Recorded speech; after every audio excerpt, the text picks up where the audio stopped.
Okay, you're watching the Sports Porch Philadelphia on Facebook, LinkedIn, YouTube, and X all over the world. We are live, and of course, we're going to drop the podcast right after the show on the iHeartRadio app, Apple Podcasts, Spotify, or anywhere you get your freaking podcast. There you go, Schwaber. Thank you very much. In studio right now, to my right is the Grand Schwabini, Mr. Mark Schwab. That's me. And you can see on the screen, if you're watching, coming to us live is a Philly guy from Texas whose name is Rob Rubenstein, who we will affectionately call Rube. I want to thank you for being here. What are we going to do? Well, we're going to go through a little bit of Philly sports today, as we always do, starting with page one. Page one is going to be Eagles season predictions. It's that time. It is. But before we get to that, let's just first start off with, Rob, what did you think when the news broke that the Eagles had made a trade with the Washington Commanders to bring in Jahan Dotson, Penn State receiver, previous first round pick, 11 touchdowns in 2 seasons. Maybe didn't live up to the billing, but let's also say that he had some injury issues. Also, not playing with the best quarterbacks around. What's your thoughts on it? I was surprised. I was pleasantly surprised. I thought that's kind of like your perfect kind of guy for like a slot receiver, somebody who could beat somebody deep, and unlike Quez Watkins, could catch the ball. Yeah. It's interesting. We're lifelong Penn State fans, although I remember at one time, Schwabi, you were like the biggest Michigan fan. I'm not a Penn State fan. Yeah. But myself, I suppose, as a lifelong Penn State fan, I usually get disappointed by our great players that come out of Penn State, right? They're supposed to be, this running back, that running back, and none of them ever make it, right? And then like Arrington and others, you have these great defenders, linebacker and they're good, but they're not great. And now you got these wide receivers coming out like a Dotson, who, I suspect I didn't have high hopes for going into the pros, just due to, lack of Penn State translating into great pros. Now, this Dotson guy looked pretty good. But what makes me a little nervous, well, I'm disappointed we couldn't, after all these years of Quez, we couldn't find somebody through the draft or trade before this point that was really going to fill that number 3 role. So this Paris Campbell, So you're kind of down on this move, it sounds to me. Well, I'm disappointed that we had to make the move, and I'm a little nervous because I read some stuff about him not having the best necessarily attitude during Washington camp. Well, would you have a good attitude if you played for the Redskins? Well, Commanders. Yeah, I mean, listen, you're right. They didn't have the best quarterbacks down there, but you don't want to be known as the guy that's not putting in the work. By like, I was reading something about Brian Mitchell. Yeah, he had a show down there, and he was just like, hey, he's not doing the work. So I like the name. I'm excited that we're going out and trying to get better at the number 3 wide receiver position. I'll let you know, TBD. Now, Chris, this is what I knew this was coming. This is a prime spot to bring you in, because for those of you who don't know, Chris grew up a Washington Redskins fan. He does not care for the Commanders, and will not become a fan of the team again until the name is returned to Redskins, which is very, very unlikely to happen, unfortunately. But you have a better sense as to Jahan Dotson than we do. Actually, if you'd ask me if I've watched a Commanders game in totality since they changed the name, I think you have. I haven't. Well, I have not. Maybe you turned it off with like a minute left. Dude, I haven't watched it. I watched a few when they became the Washington football team, but that was before Jahan Dotson. Oh, okay. But in all honesty, this is just your backhanded way of like taking another victory lap because the franchise that won the Super Bowl in 1991 when we were in college and manhandled the Eagles, I remember watching a game, it is now no longer in existence. This is like the final victory lap for Schwaber. They don't exist. They don't exist. They don't. I have to acknowledge that. I have no argument. I mean, the first thing to be a fan of a team, the first thing your team has to do is survive existence. Right. Right. That's the whole thing. That's the whole point. And we were having this. I knew this was coming, Rube, because we started talking about it before the show, before you came in to the studio, and I said, imagine if the Eagles, throw aside the reasons. Just imagine if the Eagles changed their name to, like Schwaber said, I said we're now all of a sudden the Philadelphia Generals. Or the Philadelphia Bells, like the Liberty Bell or whatever. Right. Could you conceivably get behind a name like that? Could you conceivably get behind your team just changing its name? And the argument I made was there were protests about the Redskins name for 50 years, my entire life. There were always rumblings. Oh, it's this, it's that. And nobody ever really raised an eyebrow other than a couple special interest groups until the worst owner in the history of sports took over the team, vowed to never change the name, and basically 20 years later, to try to save his own ass, changed the name on a whim. And it's like, I'm done. I'm a Redskins fan. I'm not a Commanders Getting fan. back to Jahan Dotson. All right. Well, see, this is your fault, Schwab. You did not have to bring it up. I thought you had paid some attention to him. I actually did pay some attention to him. I think the problem that he had was exactly what Rube was saying. The Redskin or the Command. See, I can't even. It just pops out. The Commanders did not have a quarterback basically at all since Alex Smith went down.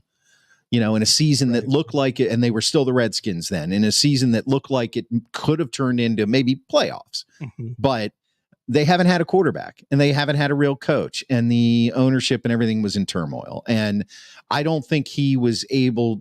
And so to directly speak to what Rob's talking about, his attitude issue and what you said, I don't think there's anybody on that team that doesn't have an attitude issue through the previous 4 or 5 years. I mean, it's one of those things where it's a dysfunctional environment, completely dysfunctional. So right. I would say, I would counter your fears, Rube, with he's going to a real team with a real organization and a real hierarchical structure.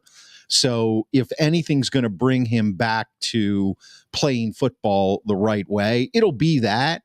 And to have him and his skill set as a number 3 is pretty good. That's a pretty good pickup. Yeah. So. When I heard it, I was like, oh boy, they got a number 3 receiver who really was drafted to be a number 1. Right. So, and here's the thing. I mean, like the one interview that he gave when he came over was he basically said like, hey, they're like, what are you expecting of yourself? And he's just like, I'm just going to try to do my best to help the team win. Right. He's like, I've never been on a team with this many good players. Right. And, so, you got AJ Brown, you got Devontae Smith. He's like, I'm ready to learn from them. Right. He doesn't have to be the guy. He doesn't have to be the guy. No. He just needs to be a guy.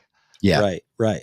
Yeah, and he needs to be better than the guy that was before him in Quez, who one year we think he's going to be the next coming and then falls apart. So I don't think the standard is very high from the perspective of who he's going to replace. He just I think he's catch the ball. Yeah, he's going to fill the shoes. Actually, he's going to fill the shoes. I think he's going to be going to be an asset to the team. If you think about it like this, like you've got wide receiver 1 skill going up against a team's 3rd best corner. Yeah, exactly. So that's a good recipe. Yeah. Did you watch any of his highlights? Oh yeah.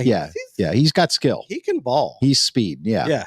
He can ball. Yeah, he's definitely a threat. If I was, first of all, the Eagles, they picked up a great number 3 receiver. They did. And he's going to it's a problem for other teams now because they can't ignore his speed. If he's out there, if they're in a 3 wide receiver set, you're not double covering anybody. It's going to be really hard to cover that whole field. So especially when you add Goddard in the mix, right? Yeah, exactly. Or legitimate people to throw the ball to. Or Barkley coming out of the back. Oh yeah. The Eagles have weapons. There's no doubt. I mean, and that leads us to what we're going to do right now. Right. We are going to make our season predictions. We're going to go game by game, and you're going to give a win or a loss for the Eagles, and you will also maybe share a snippet as to why. Yes, and I know you have the schedule there, Mark. I also have the schedule up, and I can tell if we're interested in the timing of the game, I can give us the time and where it's going to be. I actually had that as well. Oh wow, you are so detailed, Schwaber. Yep. As do I. Oh my goodness gracious. All right. So week 1, I believe it'll be the first game of the season. Is that correct? Yeah. Friday night. Versus Green Bay. So it's a Friday night versus Green Bay in Brazil. Only on Peacock. At 8:15 p.m. Peacock. I don't know. I guess that means I got to buy Peacock for a week. Yeah. And I think they have some of that at Trader Joe's. So, first, before we get into this game, this was just a real slap in the nuts, I think, to the Eagles. Oh, yeah. This is a home game for the Eagles. Yeah. But it's not a home game. Yeah. It's in Brazil. Yeah. Right. So like on one hand, you get a really tough team like the Green Bay Packers coming into your house, but now it's not your house. Yeah. Yeah. I think that really hurt the Eagles from a schedule standpoint. Yeah. And Brazil's not a festive country or anything like that. It's not like there's going to be pressure there to hang out in Rio de Janeiro. I just hope that they all stay alive. Yeah, right. That they don't get kidnapped and So maybe we should predict whether they come home, whether the jet is full when they come home. Yeah. Yeah. So anyway, Rob, you want to start us off? What do you got? You got a win or a loss, and why? I actually have it as a loss to start the season. Okay. I think a couple things. One is I think they're better coached. I like LaFleur. 2, I think they are coming off a humongous win by crushing the Cowboys last season, which has given them a lot of confidence that they can win. Number 3, I think this Love kid is for real. And I think number 4 is, Hurts hasn't thrown the ball once, and he's going to be throwing it in a foreign country in a real game. And we know he can be a little rusty without playing for a while. So I think you add all that up. I'm going to say we start the season 0-1. That's my prediction. Well, it's not a bad prediction. I mean, this was probably the game that you could have went either way on of all the games.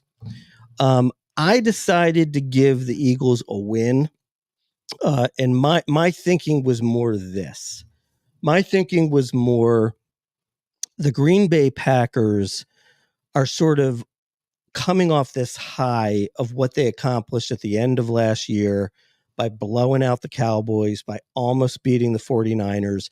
I feel like they're in that mindset of we're actually better than they might actually be.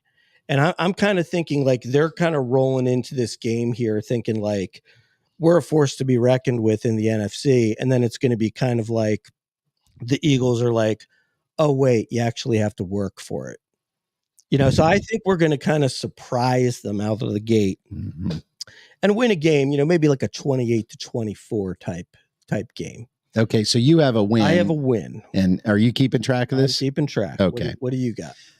Well, I mean, as we all know, when you go below the equator, the ball spins in the opposite direction. So that's going to be hard for Hurts. Right? And it may be a little chilly. I think you were right. I think you were referencing that when you said he's throwing the ball in another country. I mean, well, wouldn't that also be a problem for Love? Yeah, I know. I'm just kidding. Okay. Yeah. Right, okay. Did you take me seriously? No. Okay. All right. No. I think this is, well, and what's funny is that this is something that popped into my mind. Steve comments, neither team can wear their green jersey. That's true, right? They've got to wear what color is the Eagles wearing? White? Well, the Eagles, I guess, will wear white, and then they'll wear they'll wear their green and yellow or something. Yeah. Who? The Packers? Yeah. Well, green is the national color of Brazil. They're not allowed to wear green. Oh, is that right? Yeah. Are we sure that's about? I don't know. That's Steve is saying that, and he's a football nerd. Well, he's just saying neither team can wear the green jersey. Yeah. Are we sure he's just not? I don't know. Not putting it together. You wear the home whites. Yeah. Well, that's not the reason I was going to make my pick. Right. Anyway, make your pick. I'm going to give the Eagles a win. Well, I'm actually going to go with Rube here. I'm going to go with Green Bay, and my reasoning behind it, I'm going to make this quick. Green Bay, for all the reasons that you said, is coming off a year in which they're on the rise. Mm-hmm. They're getting better. The Eagles are coming off the season, kind of, not really, but kind of going in the opposite direction, and there were a lot of question marks. And I think sometimes it takes teams a little bit longer to iron out those question marks as opposed to the Packers. So I'm going with the Packers for game one. Okay. All right. Game two, Monday night. Game two, they come back on a Monday night at home against the Falcons. And by the way, it's Nick Foles' retirement night. Oh, really? Oh, they're going to celebrate the only Eagles quarterback to ever win a Super Bowl. Damn right they are. Gotcha. All right. Good. He should be in the Hall of Fame. Nicky Foles. Yeah. All right. And that is at home, right? Two primetime games right in a row. Mm-hmm. That's tough. All right, Rube, give it to us. I got to win. Or Eagles. I go with the Eagles. I think based on my first prediction that we'll lose the first one, it's an early season must win. We don't want to start 0-2. We're at home. It's Nicky Foles night. We'll be excited. Cousins doesn't scare me coming off the Achilles injury. I think we win. I gotta win as well. I mean, I do think the Falcons are a team that's going to be reckoned with kind of as the season moves along. They got that Matthew Judon and Simmons on defense. They got that Bijan Robinson. They got a capable quarterback now, although he really rarely plays well against the Eagles. So they're nothing to sneeze at. But I think again, I mean, even if the Eagles win their first game, I almost feel like your first home game is like a must win anyway. Right. So, and also too, because it's a Monday night, all the other teams in the league will have already played 2 games. So you could be behind the Cowboys or, the Commanders, right.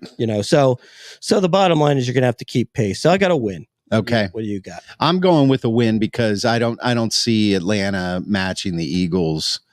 Again, what Rube said, it becomes a must win. It's your first home game of the season. It should be your second home game, technically. It's prime time. The crowd is going to be going crazy because they're celebrating Nick Foles. The real question is going to be, will we see the Phillies special in this game as a celebratory play? That would be something, wouldn't it? I bet you there'll be odds on FanDuel for that. I'm serious. Right.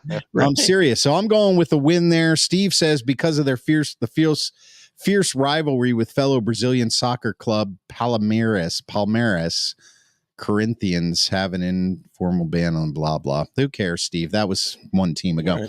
All right. So I brought Jesus into it. Yeah.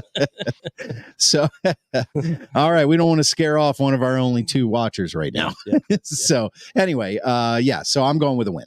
Okay. Yep. All right. Next up, Sunday, September 22nd at New Orleans, 1:00. The 1:00 game. Now, if it's up to me, I would like every game to be Sunday at 1:00. Yeah, absolutely. I would go for that. I hate all these stupid time games. Yep. It basically just means it makes working more difficult and less enjoyable. Yeah, there you go. All right, so 1:00, New Orleans, Rube. So a couple things. One, it's 12:00 in my neck of the woods, and I'm still not quite used to that. I still call it the 1:00 game. Just so well, that's because it really is the 1:00 game. The East Coast is the only thing that matters. Right.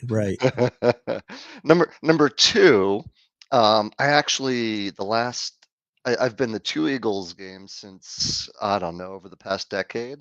One was in New Orleans with 2 former Upper Dublin folks. So Mike Franks, Deuce Nyman. And we got stomped. That was the year we went there and we just got clobbered. And it was loud. And it was one of the loudest buildings I've ever been in my life. Now, all that being said, I don't fear New Orleans like I used to. I don't think they're on the incline. I think they're on the decline. I think it's a win. Hard place to play, but I think we should win that game. All right. And who's their quarterback in this game? Derek Carr. Derek Carr. Okay, that's why I say the cowboy. That's why I say it's a win. The gunslinger. It's a win. Although, you know what? The last time Derek Carr played against the Eagles, I think he played pretty well. But I will say it's a win. I mean, I don't know. I mean, can the Saints do much this year? I can't imagine. They always seem to put together a 500-ish type team, you know. But I'm going to say early in the season, when you got to think the Eagles are mostly going to be healthy, you know, all the weapons are going to be there on offense. I think the Eagles will outscore them. And I'm just going to make it easy. I'm going for a win there as well. Steve is like Olave, 125 yards and a loss. That's going to be his number one pick on Sunday. Could be. Yeah. Okay, up next, we got Sunday, September 29th. Again, the 1:00 game, for those of you who care, at Tampa Bay. And that's a tough one. That's interesting because of what happened last year with the getting drubbed by them in the playoffs at the end of a lackluster season finale. Yep. Rube? Yeah. So I struggled with this one a bit. I ultimately called it a win, and here's why. I think we got to get our mojo back. We got to get our pride. We got stomped by them at the end of last year. I think they lost a lot on defense. Their running game is kind of the same. And, you know, Baker Mayfield will turn the ball over at least twice. It's a W. Yeah, that's probably true. Schwaber, what do you got? I'm going to go with a win as well. I think it's an important game just from the standpoint of, you know, I think the team's going to want to kind of show the rest of the league that, like, you know, the end of last year was, you know, a bunch of nonsense and that we're past it now. I see Devin White returning an interception for a touchdown against his former team. It's not going to be a blowout, but I think the Eagles will come away with something like a 24-17 victory. Yeah, I think this is a, believe it or not, even for as early in the season as it is, it's a pivotal game because Tampa Bay did handle them pretty well last year. And this is a must win just from a psychological standpoint. They can't go into Tampa Bay and lose this game. Doesn't matter that they have, 13 more games after it. They just can't go into this and lose the game. Plus the next week is a bye. So if they lose it, then they have to talk about it. Yeah,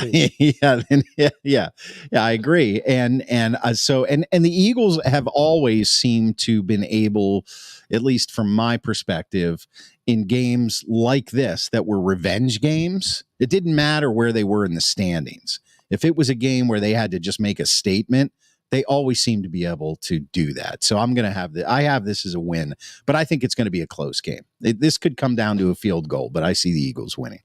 Okay. All right. Steve wants to chime in here, and he says Ricard White, 100 yards, 2 TDs, 3 interceptions from Baker, win for the Birds. He hates Mayfield because Mayfield was a Brown, so he's going to go against him every single time. Speaking of the Browns, after the bye, we come back after the bye at home Sunday, October 13th at 1:00 against those Cleveland Browns, bringing in their vaunted defense, and who knows what their piece of garbage for a human being quarterback will be playing like at that time. Yeah. Go ahead, Rube. Anybody want a massage? No. Okay, Ruby, what do you got? All right, Chris and Mark, the Grand Schwabini. I am calling this a win, but barely. I think this will be a 1-point game. Listen, we're coming off a bye. We're at home again. Sirianni doesn't, and the coaching staff and the new coaching staff is not ready to win after a bye week and at home. I think big problems happen. Now, this game is going to be won and lost at the line of scrimmage. If we can keep Myles Garrett off of Hurts and we can put pressure, our defensive line could put pressure on Watson, we should win the game. If either one of those two things don't happen, it's going to be close. Does the second most important Philadelphia Eagle, according to Rube, make an impact in this game? I think it's a final minute, not final second, but a final minute field goal by Jake Elliott, 31-30 Eagles. Ooh, wow, okay. that's a high scoring game. I'm not even sure Cleveland's going to be able to score 30 points this year. I think that the Eagles will win it. I think this will be one of those kind of weird, not expecting it. This one might be a blowout. You know, I just sort of get that feeling like, you know, the Eagles offense is going to be clicking in high gear. You know, that those defenses, you know, they can be really good, and they come across good when they're in those, you know, division games where everybody knows everybody really well, and they do really well against teams that aren't very talented. But, you know, I think this is one where they go on the road and they just get smacked. You mean the Browns get smacked? Yes. Okay, so you got it as a win. Yeah, I got it as a win. I'm just going to get Steve's prediction up here before I do mine. Eagles kick 5 field goals, win 15-14. And he's saying Cleveland will have Chubb back for this game. You know, first of all, I question whether or not Chubb should actually play in the NFL anymore. I mean, after that injury, but I get it. He's working his way back. I got to tell you guys, as much as I dislike the Cleveland Browns, what I dislike even more is Philadelphia going to Cleveland after a bye. No, it's home. Oh, is it at home? It's home. Oh, it's at home. Yeah. Never mind. Philly's going to win this game easy. Right. That was my whole premise. I read it wrong when I looked over at my other screen. My whole premise was the opposite. Like, they're going into Cleveland. They've got a good defense. Right. They're going to lay an egg, and it's going to be a tight one, but they're going to lose. No, they're playing at home. Cleveland's coming to them. I think it's going to be – I actually am with you. I think it's going to be Cleveland's going to get their ass handed to them. I think Philly's going to win big. Okay, next up. It's another Sunday at 1, October 20th at the Meadowlands. Will there be a miracle in the Meadowlands 3? Isn't it MetLife Stadium now? Could be. Okay. Could be. Yeah. This is Saquon's homecoming. Oh, yeah. This is Saquon coming back home with a 2-touchdown game. There you go. Go ahead, Rube. I think it's a win. Coming straight out. I think the Giants will be a little bit better. Listen, they improved their offensive line dramatically. They got the playmaker in Neighbors, but they still got Daniel Jones. It's a loss. Yeah, it's a loss for the Giants.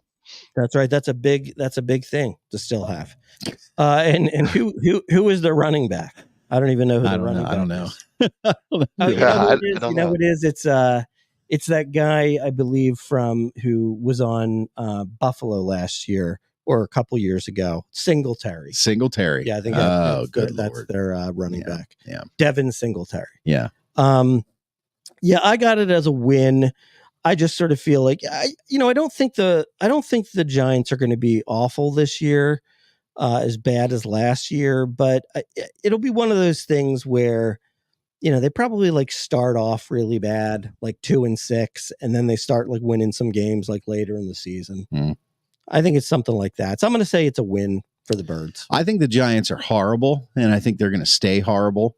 And I think the Eagles are going to win this game. Steve says Chris is cranky tonight. You think? Chill out. Giants suck. It's Moss. I think Moss is their running back. Nobody cares about the Giants anymore except Giants fans.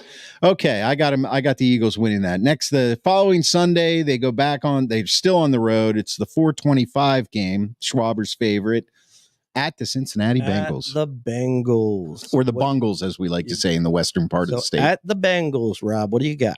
I'm calling this one a loss. I think Burrow is, they need him to stay healthy. They've improved their offensive line. They've got a last place schedule this year, so I think they'll be playing with confidence from some wins. And it's at their place, so I'm calling this a loss. Yeah, I'm going to call it a loss simply because the Eagles never play well against AFC opponents on the road. They never do. And, I just think when you've got, assuming that Joey Burrow is playing, they still have a pretty formidable offense. And at some point in the season, the Eagles offense has sort of got to get into, a game where nothing's, things aren't clicking. Just seems like that would be a place where it would happen. So I've got an L. That's my first L of the season. I've got a win because I'm starting to think that Joe Burrow is going to be exposed this year. And I don't see him playing as well as everybody thinks he's going to play. I know Steve is taking great pleasure in hearing me say that. And I'm going to have to remember to be consistent throughout all of our shows because just to piss him off, I may flip flop and say I think he's great. But Burrow sucks. Birds lose. That's why would the Birds lose? Yeah, well, I think I'll put that comment up there so everybody can see it. But I think he's just he's echoing the sentiments I was talking about. He hates Burrow, but he thinks along the lines that you're thinking, which is they play bad on the road against AFC teams. Right. I think the Eagles are actually going to win this game. That's just me. I think Burrow is going to turn into an interception machine because who's their running back? Nobody. They don't have a run game, and their offensive line is not that good. He's always on his back. I mean, his strength is scrambling and throwing to Jamar Chase now. That's pretty much all he's got as far as I'm concerned. So this is a win for the Eagles. They picked up a couple O linemen. Well, that's why I think they're going to be a little bit better. They got to protect their franchise. So yeah, that's true. That's true. But it takes a little while for those guys to learn how to play together. And this is the 7th game of the season. So maybe. Okay, now we go Sunday night at home against the Jags. Dougie P returns. Are they going to have a Dougie P night? No, but actually, you know what? I do believe this night is putting LaShawn McCoy into the Eagles Hall of Fame night. There you go. All right. Leading rusher of all time for the organization. Right. Go ahead, Rube. Yeah, I was just trying to see who the running backs are for Cincinnati. Zach Moss. Yeah, there it is. Yeah, and but Schwaber was right about Singletary on the Giants. Thanks for checking. Yeah, you got it. So it's a win. Fact check. So I have it as a win. I think the Jags D will get better. I'm still not a Trevor Lawrence believer. It's at home. It's a Sunday night. Eagles don't lose on Sunday night. It's a win. Yeah, I mean, I'll tell you what, the last time the Eagles played the Jags and Trevor Lawrence was just like a turnover machine. I actually do like Trevor Lawrence, but I don't really like him in this kind of environment on the road, at the Link on a nationally televised game. I think that's one where the Eagles take care of business and win the game. I am going to give them a win because I'm not a Trevor Lawrence believer either. Even though he's probably the only human being on earth who might have hair better than me. So, okay. All right. So I'm giving the Eagles a win on that one. This is classic Yinzer, Steve DeFlitch, Pitt alumnus LaShawn McCoy. And I know he knows that he spelled that wrong. The Pitt Panthers do have a remarkable amount of Hall of Fame level players without being able to assemble a good football team. I know. It's amazing.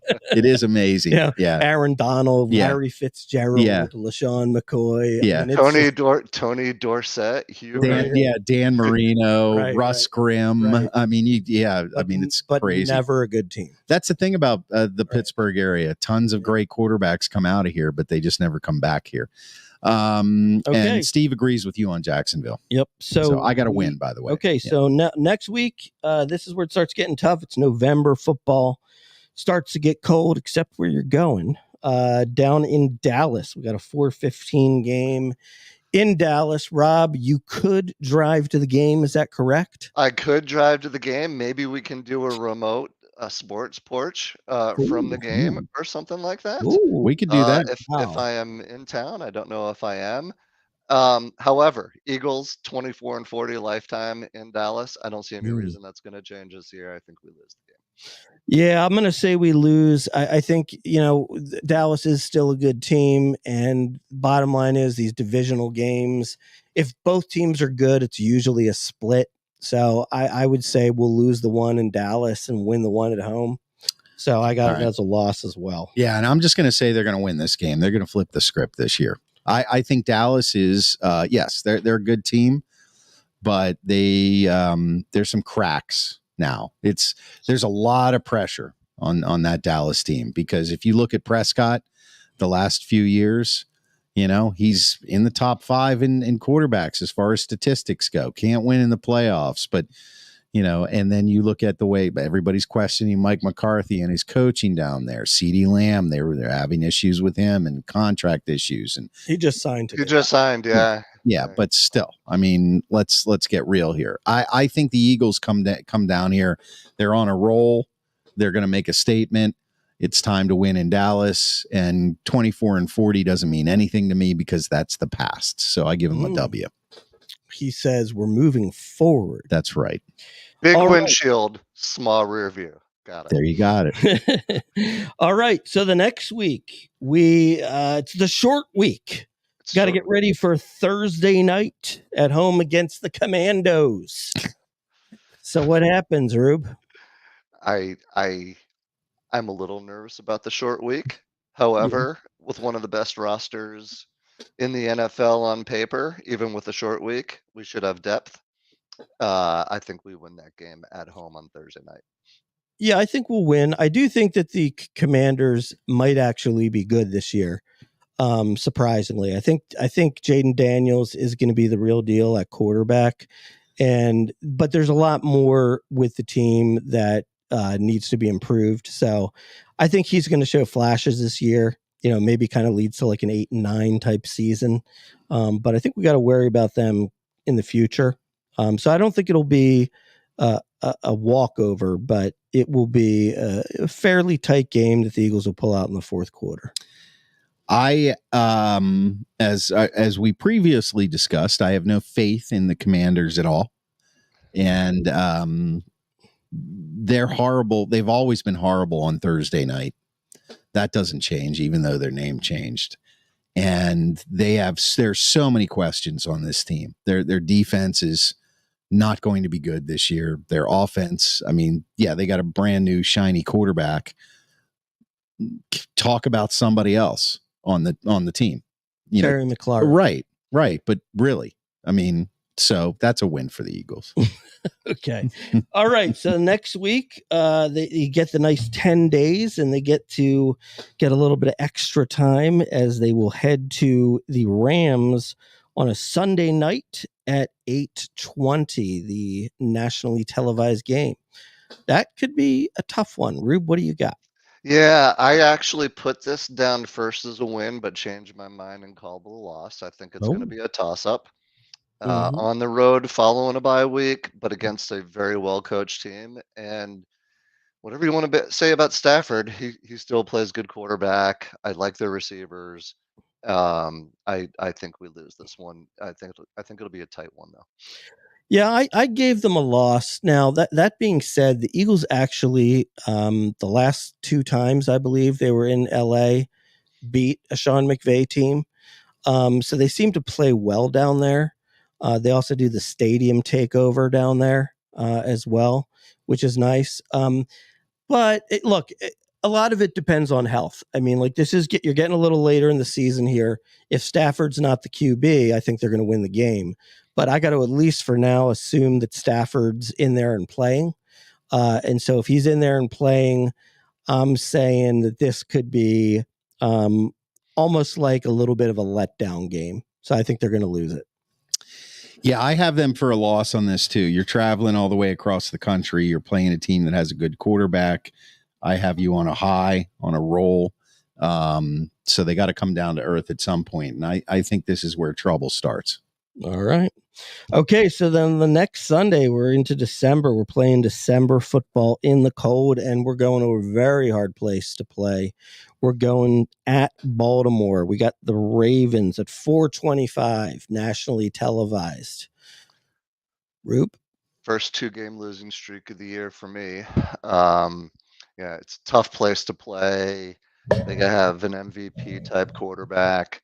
Their defense is always good. I mean, you guys have been watching them in the AFC North forever. I think it's a loss. Yeah, I'm gonna go with a loss as well. It's just at this point the games are getting real, and I think the AFC North is going to be, that's going to be. I mean, in spite of my thoughts on the Steelers and at all, I think this game's going to mean something to Baltimore. So I see. And hey, a loss. nice job skipping your spot in line there. Oh, sorry. My prediction for this I'm cranky. game, All right, I'm cranky. My prediction for this game is that the Eagles this will be their 2-game losing streak of the season, and everything will be crazy in Philadelphia. Are they going to collapse again? Yeah. Oh my God, 2 in a row. Now, John is saying release Taiwan Walker. John, I completely agree with you. Yeah. It's madness. That's going to be page 2, though. Topper announced today that Taiwan Walker is going to make his next start. You've got to be kidding me. Okay, we'll get to that on page 2, John. Stick around. All right. So we all got a loss in Baltimore next week. All right. So Sunday, December 8th. At 1 p.m., you know what's the cure for a losing streak? A home game against the Panthers. Ditto what Schwab said. Win. Next. I say win as well. What do you say? Yeah, I'm going to have to agree with both of you on that one. Definitely. Okay. All right. Now, the next game, we got the Steelers coming into the Link. Sunday, 4:25 p.m. game. That could be a tough game. I'm calling it. I'm calling it Is it Russell Wilson or is it Justin Fields by then? They're going to get Kenny Pickett back in a monster trade with the Eagles. Probably. I see it as a win for the Eagles. I think we get our mojo back with the Panthers. I don't see much in great things happening for the Steelers this year. It'll probably be a low scoring game because the Steelers always have a decent defense, but I'll call it, and it's in Philly, so I'm going to call it a win. I'm calling it a win mainly because it's in Philly. The last couple times we played Pittsburgh there, they've seemed to handle them pretty well. I think it's just going to be a matter of if the Eagles score, I don't think the Steelers will be able to keep up with their scoring. So I think the Eagles will win it. But again, I think it could be a completely different game if it was in Pittsburgh. Yeah, Pittsburgh is going to have a lot of trouble on offense this season, no matter what. They don't have a receiving core at all. And their defense is, in my opinion, and most people in Steelers Nation would disagree with me, but their defense is flimsy. I mean, when you have a defense where one guy goes down, TJ Watt, and you can't win a game, you don't have anybody else on defense. I don't care what anybody says. So. You know what it is? It's a big play defense. That's right. We've talked about this many times. So if they make big plays, they can be tough. But at this point in the season, it's probably over for the Steelers. So, I think that's definitely a loss. Steve agrees. He does think Boswell is going to kick 6 field goals. That's his answer for everything. All right. Okay. So now we go into a Sunday, 2 days before Christmas Eve, 1 p.m. at the Commanders. How full will the stadium be? Not very. Maybe 3 or 4 people. That'll be an Eagles takeover. Yeah, maybe 1,500 Redskins or Commanders fans. Yeah, sorry. What do you got, Rube? I don't think it matters who or how many are in the stadium. The Eagles always find a way to lose one to the Commanders or to Washington every year. It is true. I'll give Washington this game in kind of a bad loss before Christmas. It's going to make us feel a little bit bad. But listen, if we're going to follow suit from every other year, we'll split with Washington. Well, what you're saying does make perfect sense. But I just got to think. I don't know. I can't see the Commanders playing well at this point of the season. So I think that they're gonna. I think the Commanders might surprise people sort of like early toward the mid part of the season, but then they're going to kind of go on their run of a losing streak at the end. So I'm going to say the Eagles are going to win this one. They'll take 2. Yeah, I think they're going to win it too, because again, this is a big transition year for the Commanders franchise. In all seriousness, new owner, new quarterback, new coach, new everything, and on top of that, trying to change the culture.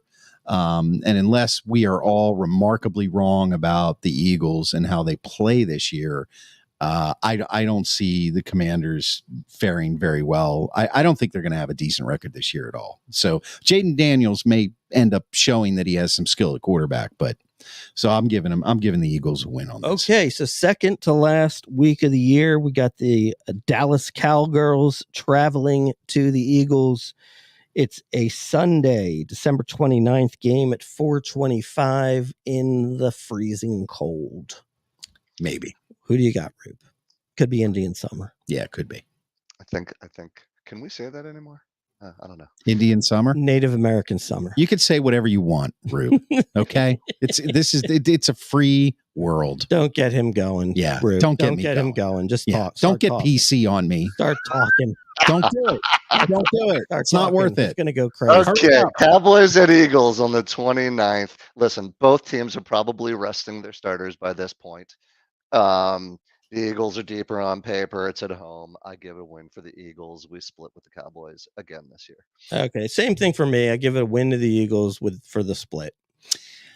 I think the Cowboys' backs are against the wall here, and they are fighting to make the playoffs. I don't think this is going to be a game that could potentially decide the division, although the NFL, if they have any say in it, that's what they'll want. So I think the Eagles at this point, if I have my record in my head correct, they've got the division probably wrapped up. So I'm going to give them a loss on this one at home. It's going to hurt. Okay. But Dallas is going to be this is going to be an absolute must win for Dallas, and for the Eagles, it's going to be maybe a home field advantage thing, but they have one more game to go. This year, Dak Prescott doesn't step out of bounds. Yeah, right. Okay. Right. So anyway, all right. So last game of the season, it's a to be determined because they're going to wait and see what are the important games. And they're going to wait and see how much money they can potentially make by making it a pay-per-view. Right. But it is at home against the New York Football Giants. What do you got, Rube? It's a win. Dable will already be fired by then, and their quarterback will be out for the season, and it'll be like some guy we've never heard of playing quarterback. I've got it as a loss because the Eagles are going to be resting their starters. Yeah, and nobody's going to play, and we're going to lose like 30-3. Yeah, that's a big loss. Yeah, I think they're going to win because. Just like Rube said, whether their quarterback is actually in or not, and whether the Eagles play. I mean, let's just say I think Kenny Pickett can beat the New York Football Giants. So either way. Okay, so here's what we got, fellas. Your records on the season. The lowest record is Rob, who has the Eagles going 11-6. I'm not surprised. The middle is the Grand Schwalbini, who has the Eagles going 12-5. And Chris is predicting big things, a return to prominence. He says 13-4. You got it. You heard it right here. 13-4, that means Super Bowl. Absolutely. Absolutely. Super Bowl, yeah, baby. What we need to do, maybe next show, what we'll do is we'll do our full NFL predictions. Yeah. You know? By the way, Steve, 11-7, that's 18. It's not 18 games yet, but that's coming. Don't worry, Steve. It's coming. It's all right. He went to high school way out in the sticks. Yeah. I mean, back then it was like, is that 8 or 9 cows out there? It doesn't matter. It's a bunch of cows. Right. So there you have it. All right. 13-4 from me. What was you? 12-5 and 11-6 from Rube, who, I don't know, Rube, are you afraid of your own shadow? Is that a thing with you? Are you going to be all right? I feel wonderful about my picks. I think 11-6 gets you into the tournament. It does. And I mean, they've got a lot to prove to me this year. They do. I mean, just I think what it really comes down to is, Steve with the 11-5-1. Of course, yeah. One will be a tie against the Steelers. Steve's getting cranky. Yeah. Yeah. It could be a Commanders tie. Yeah. That's always a possibility with that team. But yeah, I think what it comes down to is, look, I mean, until the Eagles can prove otherwise, you still have to put the 49ers as the top team in the NFC. And then I think you basically have, at least in my mind, you've got three teams. You got the Eagles, you got the Lions, and you got the Packers, who are all right there. And it'll just kind of depend on how the season goes and injuries in terms of, who's going to come out of the NFC. Yep, you got it. And we'll talk about that next week. So we gotta move on here because we spent an entire hour on our predictions. So let's talk about the Phillies since John was here. Yep. Please release Taijuan Walker. Of course, looks like Leslie says go Lions. Leslie Munchow is chiming in here. Yeah. How about that? Is there any reason why her last name would be the same as yours, Rob? They're married. I mean, I was setting him up here. You ruined the bit, Schwaber. You ruined the bit. Right. My lovely bride has now doubled our viewership. Thanks, honey. Yes. Didn't you say last week there was no way she would ever watch this show? I'm pretty sure you said that last week. That. Yeah. I could roll the tape back. Yeah.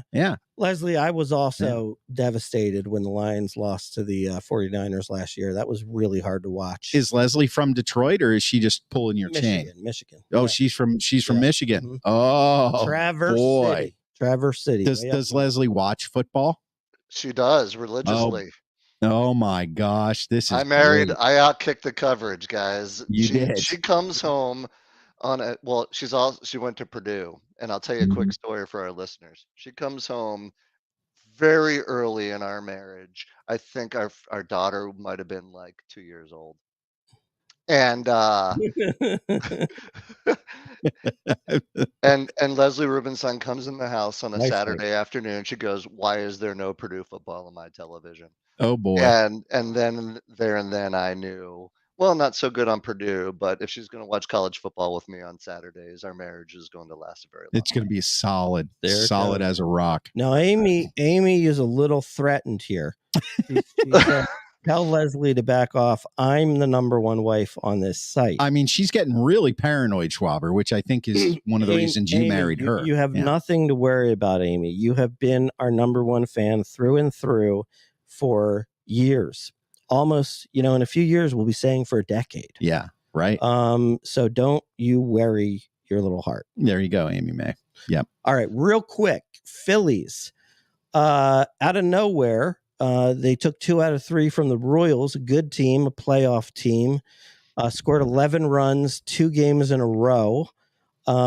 So looks like the bats got going again. So that's a positive.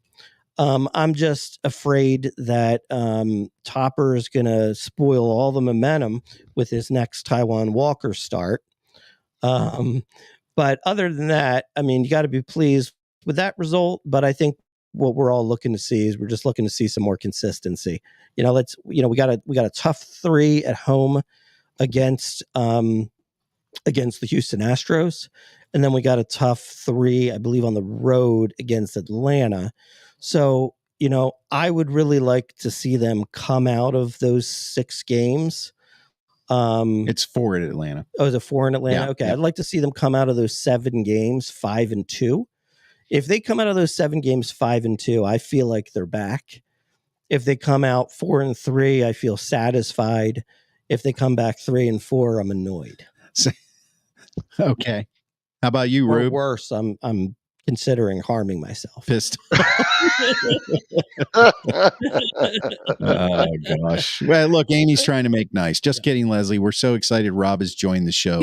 Love you both. Yes, she's got nothing but love. It's like after love you, Amy May. You're jealous. I mean, goodness gracious! If it wasn't for our catchers, would we have scored 11 runs? Versus Kansas City. All of a sudden, Garrett Stubbs is the man. 4 for 4. The vibes matter. The vibes do matter. I think I would agree. I think we just got to get a few bats going again. I think the pitching is going to be there. We'll lose the one start that Taijuan Walker starts, and I think we're going to be okay. So if we can get the bats going, we're good. If we cannot get the bats going, it just happens every year. Yeah. Our bats go at the wrong time. Maybe this year they'll go early, and maybe we'll stay hot through the World Series. But let's get those bats going. That would be good. Steve says, watch the Buccos. You'll have worse thoughts. Yeah, I mean, it's decades and decades of the same stuff. And they made an announcement today that's just completely befuddled the entire fan base out here. But that's another show. Are we going to do a 2 seconds what we're watching? Yeah, absolutely. Let's do that. Up next on the Sports Porch Philadelphia, which, by the way, if you're watching live or you're watching the video, is on Facebook, LinkedIn, YouTube, and X. And we're going to drop the podcast right after the show so you can listen to it anytime you want on the iHeartRadio app, Apple Podcast, Spotify, or anywhere you get your freaking podcast. We'll get that timing down sooner or later, Schwaber. So now we're moving on to what we're watching. I do not have one for this week, so you guys are going to take the lead on this one. And what is that? Well, there's, tons of streaming services. There's literally too much to watch. It boggles the mind. Too much. It boggles the mind. Too much. So you need help. Yeah, you do need help. And we provide that help. And Ruben, the Grand Schwabini are going to provide that help. Absolutely. So we're gonna let Rube lead off because that's what we do here. Rube is current. I've watched this. This is. I'm going to be interested to hear this. Rube, you are watching Griselda. Yes. Griselda. I heard about it, and I like a kind of a newer version of Narcos, Griselda Blanco. I think she was from Colombia. The story goes she killed her husband down there, came up to Miami, moved her 3 sons, and essentially became the godmother, the cocaine godmother of Miami. And good 6-part series. Sofia Vergara did actually a really good job. Yep. In it. So not too long. 6 episodes is enough. And she can speak Spanish too, right? Amazingly, she is from Colombia. So yes, Griselda on Netflix. Check it out. Mark really does think I'm that stupid. He really does. It's amazing. It's amazing.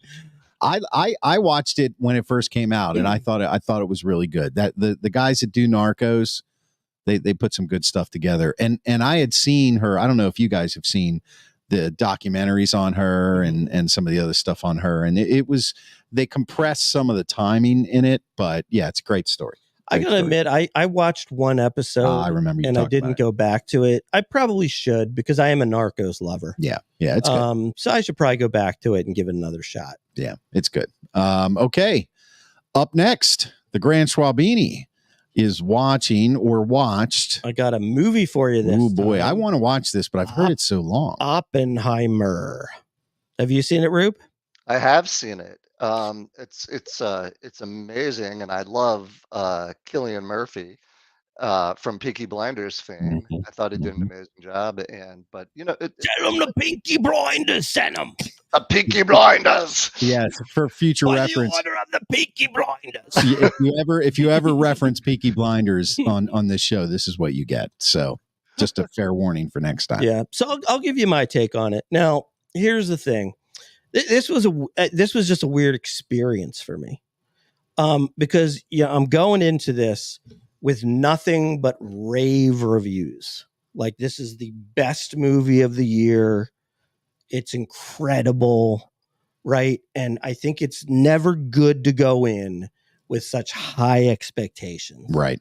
Because if I did not have those high expectations, I probably would have loved it. It was great. Okay. Cillian Murphy, he's one of my favorite actors. I did think he was excellent. Yeah. But I'll tell you what, and Rob, I'll be interested to get your take on this since you watched it. Here was my problem with the movie. It wasn't one movie. It was 3 movies. Okay. It was 3.5 hours long. Okay. And the reason why is because they had to fit 3 movies in. The first movie was, his upbringing, his relationships, his being, his studies, then the second movie was the race to make the bomb. And then the third movie was how he was, basically torn apart by members of Congress who wanted to damage his reputation. Right. So it was like 3 movies in one. And I thought the problem was that the first part with the relationships, I felt like that actually like went too fast, and I couldn't really figure. It was actually kind of hard to figure out like who was his wife and who was the mistress and all this kind of stuff. And then, the second part, the race to the bomb, I don't know. I didn't really feel like there was a lot of like tension with that. Like it was just kind of like, well, yeah, we know that they're going to make the bomb first. So, okay, it happens. I thought that the last movie, the third movie, was phenomenal. I loved the whole story about the guy who wanted to take him down and damage his reputation and all that. But then I found myself kind of annoyed. Like I had to wait like 2.5 hours for the third movie, which I loved. I feel like we're on Off the Grid right now. So I basically felt like it was kind of like this: movie 1 C-, movie 2 B-, movie 3 A+. I'm gonna say I give it kind of like an overall B. All right, that's kind of where I am. But Cillian Murphy, loved him, thought he was great. But outside of that, like it's just like the crazy thing was for a 3.5 hour long movie, like it actually wasn't even long enough. like for Emily Blunt, like I know nothing about her character. Who the hell is she? Who is she? I don't know. She was barely in the movie. All right. You know what I mean? Rude. Like 5 words or less. Yeah, like the Communist Party. Could you explain things a little better? Well, it was the Communist Party. Yeah, but there's parts of the party, but they don't really explain it well. Well, you're apparently you're voting for the Communist Party this year, so you should know all about that. Yeah. But anyway, I don't know. Rube, look at Rube. It was very confusing to me. I was sort of like, and the other thing that sort of got me too was.